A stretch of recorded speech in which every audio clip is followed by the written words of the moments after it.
नमस्कार स्वागत करुच्ची आज मुख्य गुरुत्वपूर्ण खबर को आपण दर्शक बंधु एवं आम हस्तगत होता खबर रही पाणीपाग संपर्कित वर्षा संपर्कित पाणीपाग विज्ञानी मैंने वर्षा को नहीं कौन आकलन कर आग को पाग किभली भाव से संबंध में से कौन मतामत देते से संबंध में संपूर्ण विवरण में आपको भिडियो प्रदान करी से आप निश्चित भिडियो को प्रथम शेष पर्यंत देखिए जब भिडियो भल लगे तो पाखे लाल बटन निश्चित सब्सक्राइब करेंगे और पाखे बेल आइकन बजाई देवे और ऊपर आसुवा ऑल नोटिफिकेशन क्लिक कर भूलिए जहाँफल ये वीडियो सर्वप्रथम आपण निकट में पहुँच पार। तेज आसतु जाना आज पाणीपाग संपर्कित विशेष गुरुत्वपूर्ण सूचना। फेब्रुआरी मासरे देश में पाग स्वाभाविक ठाରୁ अधिक उष्म एवं वर्षार अभाव रहिबो बोली भारतर पाणीपाग विभाग आईएमडी शनिवार दिन एक प्रस्ताव प्रदान करिछि। विशेषकर हिमालय अंचल शुष्क शीतल जलवायु परिवर्तन में अधिक प्रभाव पकई पारे। आईएमटी महानिर्देशक मृत्युंजय महापात्र एठार एक सांबादिक सम्मेलन कहते फेब्रुआरी में सारा देश में वर्षा स्वाभाविक ठाରୁ कम रहिबो एवं सर्वनिम्न और सर्वाधिक तापमात्रा स्वाभाविक ठाରୁ अधिक रहिबो बोली आशा करा जाउछि।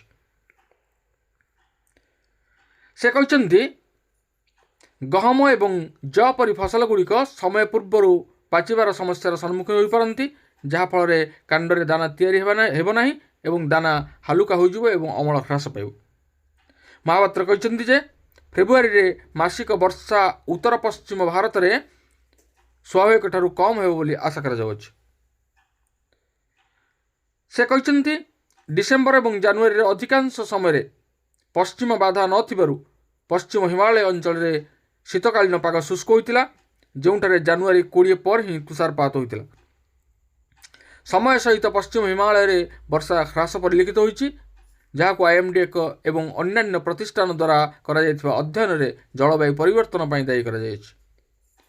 मृत्युंजय महापात्र कहते पश्चिम हिमालय अंचल में वर्षा ह्रासर कारण जलवायु परिवर्तन केउं निर्दिष्ट दिग ताहा निर्णय करने कष्टकर। लगातार 2टी पश्चिम बाधा देशर पश्चिम भाग में वर्षा आनी जानुआरी रे बंगोपसागर उपर एक लघुचाप क्षेत्र उत्तर पूर्व अंचल व्यतीत देशर पूर्व भाग में वर्षारू वंचित होता। मृत्युंजय महापात्र कहते फेब्रुआरी मासरे देशर अधिकांश स्थान में सर्वनिम्न तापमात्रा स्वाभाविक ठारू अधिक रहिबो बोली आशा करा जाउछि। दक्षिण उपद्वीप भारतर किछि अंचल व्यतीत जोंठारे सर्वनिम्न तापमात्रा स्वाभाविक रहिबो बोली आशा करा जाउछि सेहिपरि देशर अधिकांश अंचल में सर्वाधिक तापमात्रा मध्य स्वाभाविक ठारू अधिक रहिबो बोली आशा करा जाउछि।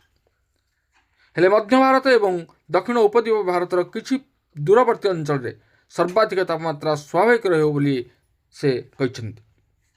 किंतु एपटे राज्य में वर्तमान शीतलहरी जारी रही पारद बढ़ी रातिर तापमात्रा ह्रास घटुची एवं आउरी 2-3 दिन पर्यंत शीत राज्यवासी कलबल करिबो ता सहित घन कुहुडी मध्य प्रभावित करुची।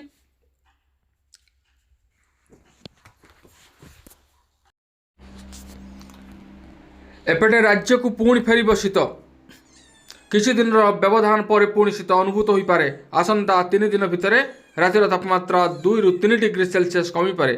राज्यर विभिन्न जिले में हालुकार मध्यम धरणर कुहुड़ी देखा जाई पारे बोली पूर्वानुमान करिछि भुवनेश्वर पाणीपाग केन्द्र। भुवनेश्वर और यार आखपाख अंचल में सर्वनिम्न तापमात्रा 15 डिग्री पाखापाखि रहिबार पूर्वानुमान करा जायछि। 3 ରୁ 4 दिन ଏହି शीतलहरी पर पुणी धीरे धीरे पारद वृद्धि पाइब बोली पाणीपाग विभाग सूचना प्रदान करिछि। तेबे ए थिला आजर पाणीपाग संपर्कित एक विशेष गुरुत्वपूर्ण सूचना। आज पुणी देखा आगामी भिडियो रे। धन्यवाद, नमस्कार।